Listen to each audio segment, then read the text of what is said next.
Before there was an America, there was an empire.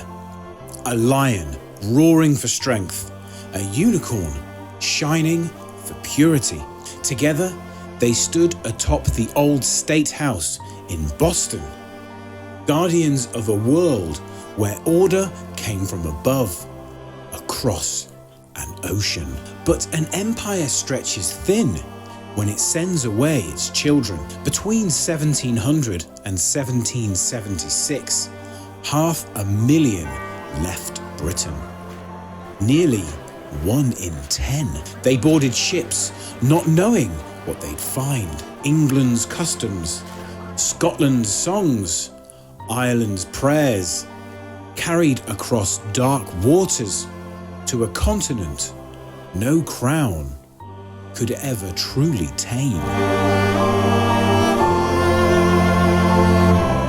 James Madison was born in 1751, a son of Virginia, a son of the Atlantic world. His cradle was built from English law, but this world demanded something fiercer, that a man might govern himself if he dared. His was a world whispered in scripture, argued in taverns, and lived across endless frontier miles. A world not yet broken free, but already dreaming of it. The stakes couldn't be higher.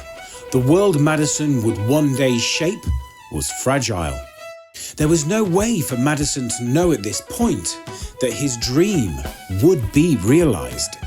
He was a man formed by tension between empire, frontier, and revolution. Under the British Crown, Virginia and every colony built its own government. Men gathered in halls of wood and candlelight, raising taxes, passing laws, debating futures. They governed themselves, yet all decisions floated eastwards across 3,000 miles of sea to a parliament most had never seen. And so we have the conflict, self-rule versus imperial rule.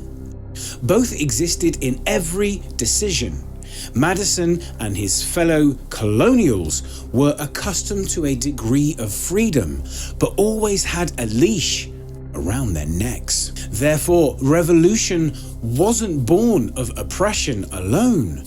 It was born of expectations being raised, then betrayed. The British framework, a brilliant, broken model the world young Madison studied, was built on Britain's greatest invention, a society ordered by classes, upper, middle, working. A system that had endured wars, revolutions, and kings falling from grace. It promised stability.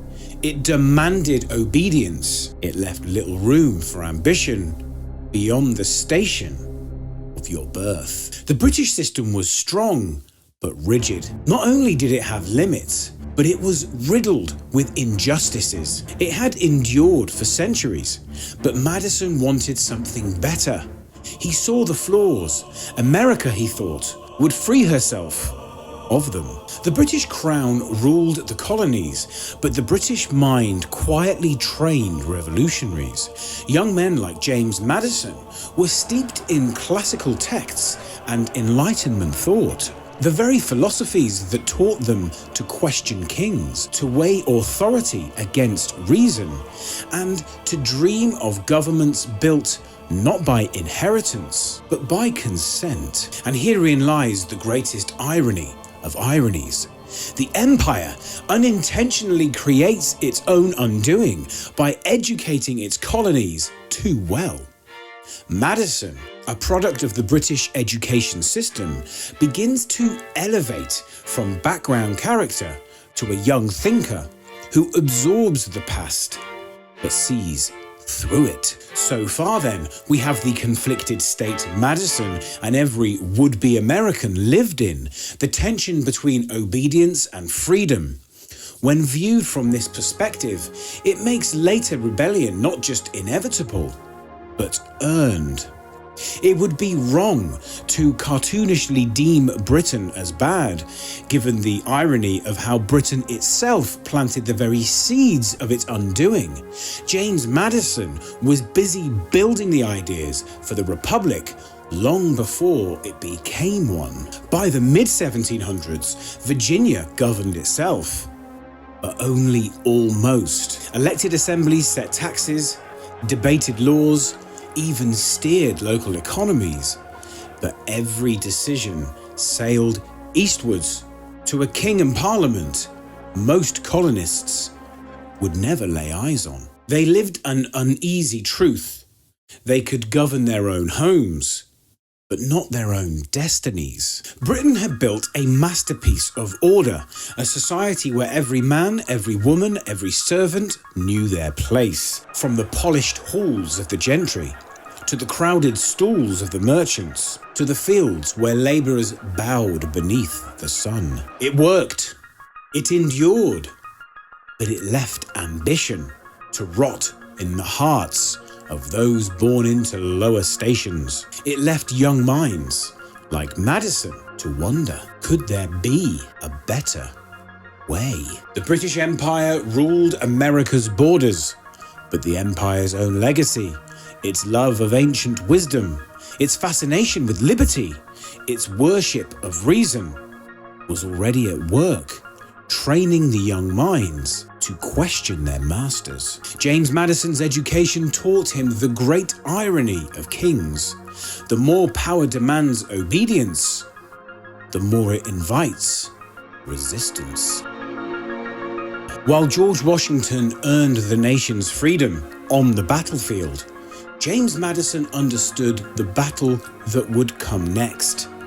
Winning freedom was only the beginning. These two men, separated by age, unified by vision, knew the fragile experiment they had just unleashed could collapse at any moment. George Washington was the sword, Madison was the pen.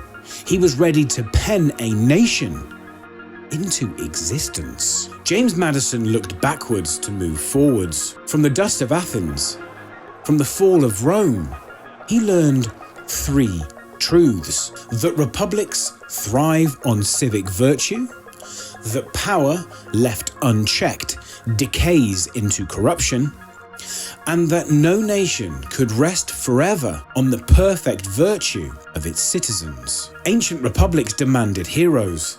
Madison designed a system for humans, flawed, striving, alive. Madison's test, therefore, was to reconcile the tension between idealism and realism. Madison accepts human nature and all its ills, and therefore builds a system to channel it, not deny it. It's all well and good writing a constitution, but how on earth do you set about getting all 13 states to adopt a system that would give the federal government supremacy? After the Revolutionary War was won, each state acted like individual nations, undercutting one another, selling each other out, acting selfishly. Britain took advantage of this by trading with each state, playing them off against each other. The new republic was tearing itself apart after achieving the impossible, defeating the empire. The solution would be remarkable. But first, Madison arranged for all states to meet to hammer out an agreement that could be presented to the new American people. At the Constitutional Convention, Madison arrived not with arguments, but with blueprints. The Virginia Plan proposed a daring architecture. 3 co-equal branches of government: legislative, executive, judicial. Congress would be made up of 2 houses, echoing Britain, but beholden to the people. A president strong enough to lead like a king, restrained to never become one. It was not a reinvention. It was a refinement, a sharpening of British traditions into something new, something resilient. But no great design survives untouched. In the heat of Philadelphia's summer, Madison's ideas bent under the hammer of debate. Big states battled small states. Slave states clashed with the free. What emerged was not pure, not perfect, but something rarer. A living compromise. A government strong enough to hold, flexible enough to endure. And then the final miracle. This new government, born in war and tempered by debate, was not imposed from above. It was offered, humbly, to the people. From Boston to Charleston, Americans read, argued, doubted, and dreamed. And then, finally, state by state, they said yes. For the first time in human history, a people had ratified their own government. How remarkable that this newly formed country had the courage to seek approval from the people, the ultimate act of skin in the game. The American government was a mixture of monarchy, president, aristocracy, the Senate, and democracy, the House of Representatives. But because the Roman ideal of civic virtue wasn't reliable, as evidenced by the long-ago extinction of Rome, Madison designed checks and balances. It was designed for imperfect humans. He had helped write a nation into existence. Now, at just 43, James Madison found himself the most eligible bachelor in a brand new country.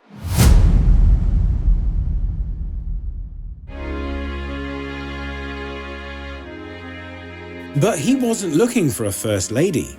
He was looking for something rarer, a true partner in this grand experiment. A man by the name of Aaron Burr.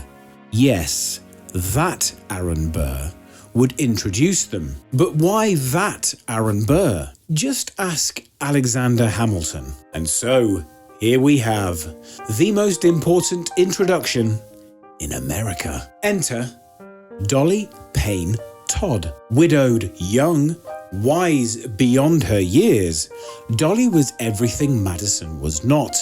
Vivacious, social, fearless. The man who helped forge liberty met the woman who would teach him how to live it. It wasn't a fiery whirlwind, it was something slower, steadier, deeper. Madison adored her grace, her will, her spirit.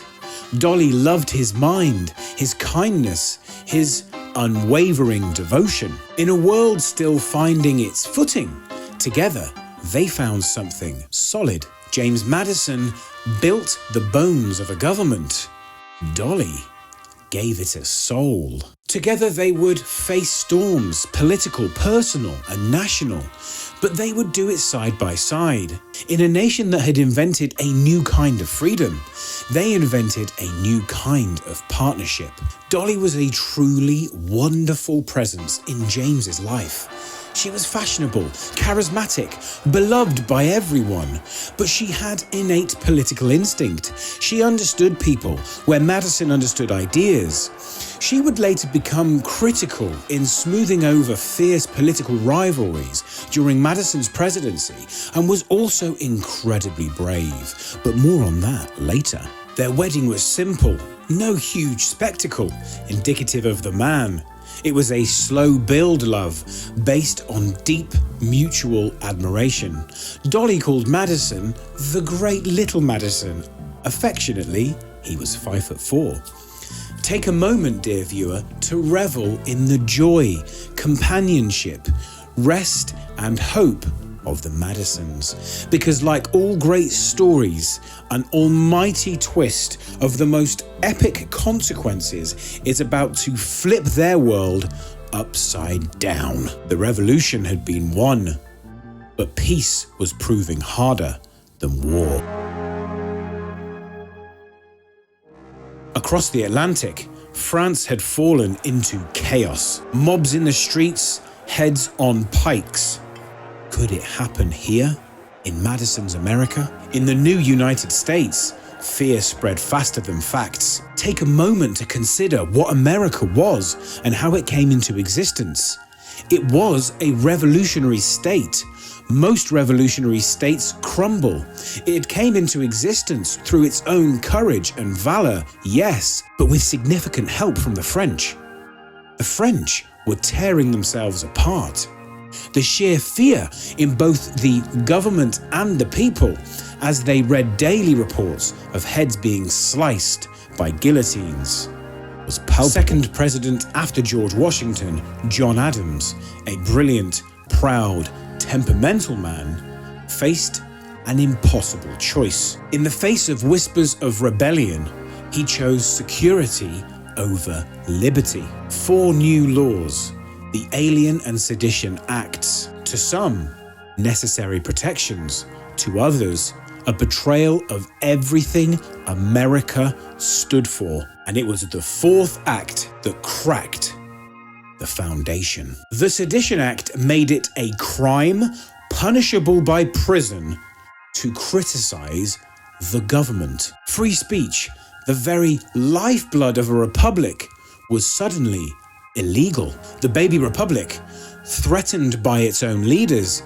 faced existential threat. Americans who loved the first phase of the French Revolution were horrified when it descended into mob violence. Newspapers spread panic about French agents trying to replicate the chaos in American cities. James Madison and Thomas Jefferson, brothers in revolution, knew they couldn't fight this with swords. They fought it with ideas. But as the crisis raged, the father of the nation fell silent. George Washington died in 1799, never living to see if the republic he had fought for would survive its first great trial. Washington's death symbolizes the vulnerability of the republic itself. America's warrior, the man that had defeated the greatest power on earth, the man that recognized the genius of the men around him to make America great beyond victory, had fallen. A somber day indeed. But the great gamble pays off against all odds.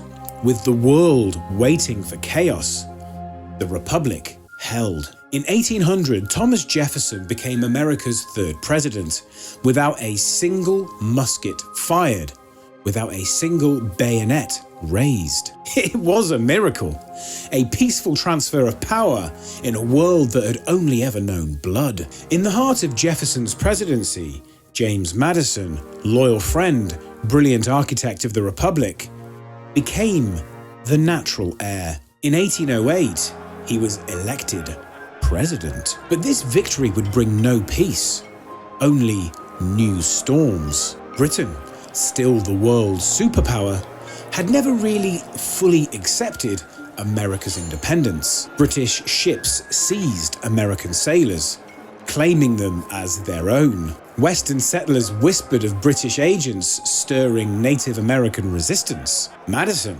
a man of peace by nature, was left with no choice but to ask Congress for war. Madison declared war on Great Britain on the 16th of June.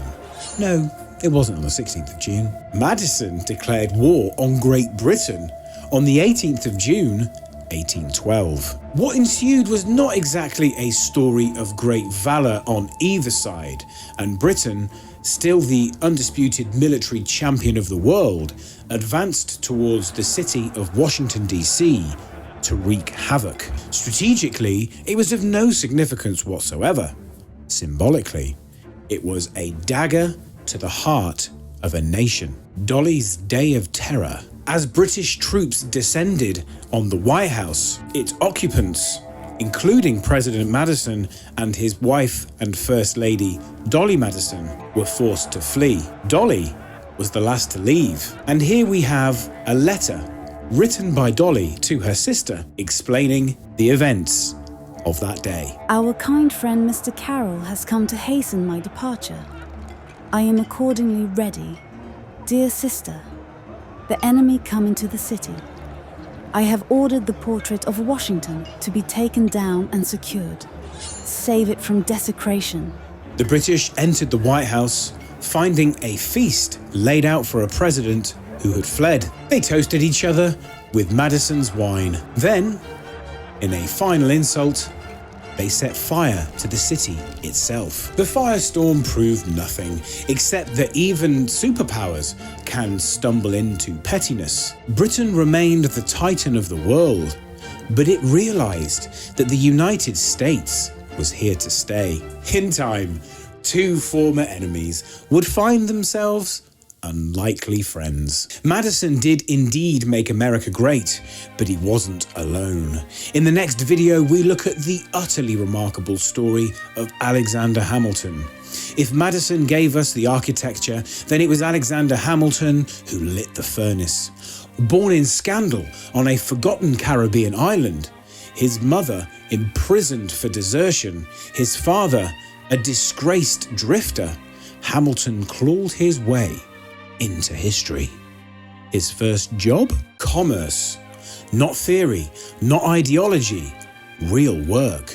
Transactions, ledgers, goods, ships, coin, the lifeblood of any nation. He understood how the world actually worked.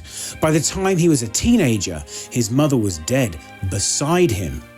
He'd been orphaned, disinherited, and left alone in a world that owed him nothing. But like all true heroes, Hamilton had skin in the game. He joined the revolution, and in a city of just 25,000 souls, he watched in awe as George Washington rode through New York, just before the British sent over floating London, a fleet of 30,000 men to snuff out the rebellion. What did Hamilton do?